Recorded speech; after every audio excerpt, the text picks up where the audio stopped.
And welcome to KREM 2 News at noon. It is good to see you on this election day. I'm Laura Papetti. Well, in case you haven't voted just yet, aren't registered to vote, or don't know who's on your ballot, we've got you covered this afternoon. If you haven't registered to vote, believe it or not, there's still time. In both Idaho and Washington, you can do same-day voter registration at county elections offices. In Washington, you must be a legal resident, at least 18 years old.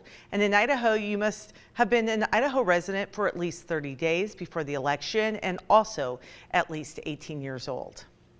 In Washington, if you have received a mail-in ballot, it must be postmarked by 8 o'clock tonight or dropped into an official election drop box. You can also vote in person at a county elections office. And in Idaho, you must vote in person at an official polling location. The polls are open right now and will close tonight at 8 p.m. A valid form of identification is required in order to vote. And for more information on voting in each state, you can visit the websites. We've posted those right on your screen to keep you up to date. Now that you know how to vote, let's get into some of the biggest races here in the Inland Northwest this year. 2 positions are up for grabs for Spokane City Council. So let's take a look at those. For District Number 1, current council member Kate Burke isn't running for re-election. Jonathan Bingle and Nagmana Shirazi are running for the seat to serve Northeast Spokane. For District 3, representing Northwest Spokane, Zach Supone and Mike Lish are running to replace current council member Candace Mom, who is term limited. Coeur d'Alene is also voting on a new mayor, and Coeur d'Alene Public Schools has several positions open up for election after several board members stepped down in September. So we know this is so much information, a lot out there. If you would like an in-depth guide to the general election this year, we've got you covered. You can text the word election to our text line. Easy to do. Just type in election 509-448-2000.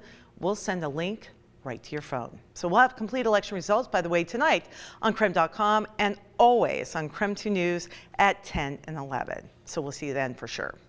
And as voters across the country head to the polls today, we are keeping an eye on races across the U.S. Big elections for governors in New Jersey and Virginia, but it's the race in Virginia that pundits are watching the closest as the Republican challenger has pulled even in the polls in what has been a recent reliably blue state.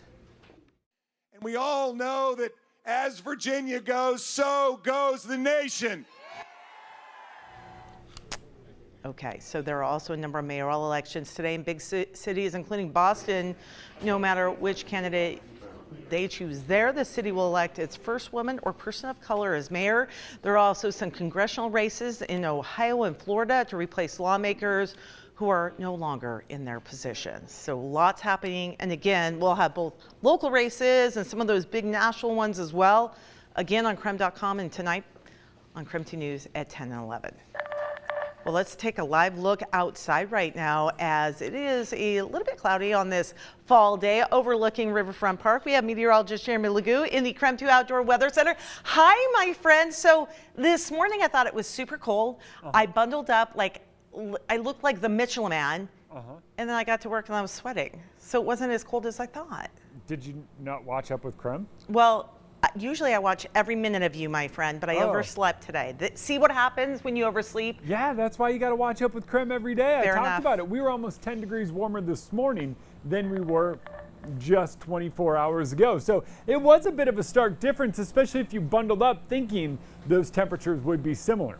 Here we sit at 45 degrees, so a little bit warmer than where we were early today, but those temperatures are slowly going to climb, and we are shooting for near 50 a little later on. We did see some reduced visibility earlier, and if you look through the atmosphere, it does have a bit of a haze out there. That's because our temperatures and dew points are so close together. Up and over Snoqualmie Pass looking good, but as you head up the pass, you might get some stratiform clouds, basically clouds that form like fog halfway up the mountain because that air is kind of running into the mountain, so you might run into some of that. 45 in Coeur d'Alene, 41 in Sandpoint, 44 in Moses Lake. It's cloudy everywhere, and we stay cloudy all day long. 51 degrees is where we top out, and then we cool back down. Overnight, bottoming out in the 40s, so it's even warmer tomorrow than where we were this morning. That's thanks to a little bit more cloud cover, but the moisture this go around doesn't really work its way in. That will eventually make its way in come Thursday. And coming up in your full forecast, we'll talk about the impacts of this on you.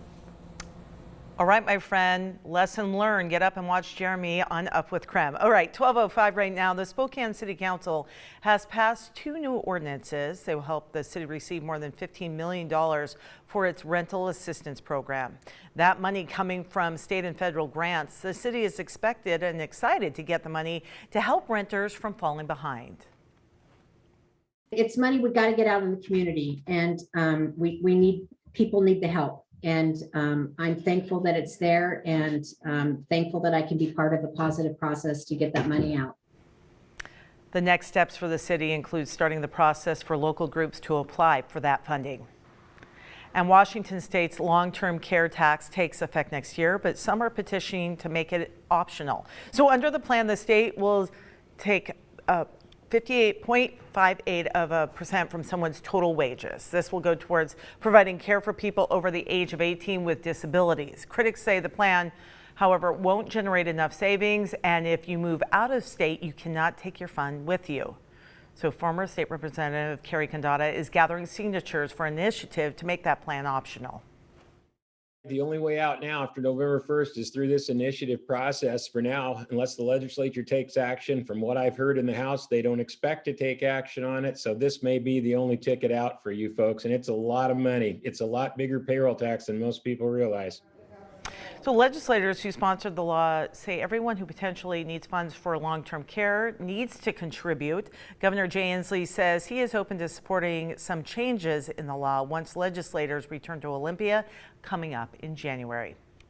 And Washington state health officials say COVID-19 cases and hospitalizations do appear to be plateauing across the state. They say the situation is the same as what it was during the peak of the winter surge last December.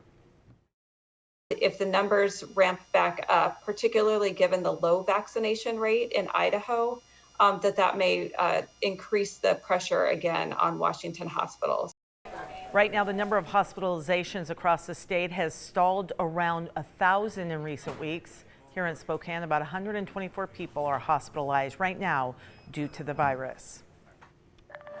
All right, 12:08 right now. Well, it is here, Tom's Turkey Drive. It is officially underway. Coming up after the break, we'll tell you how you can help local families in need by simply going to Rosar's.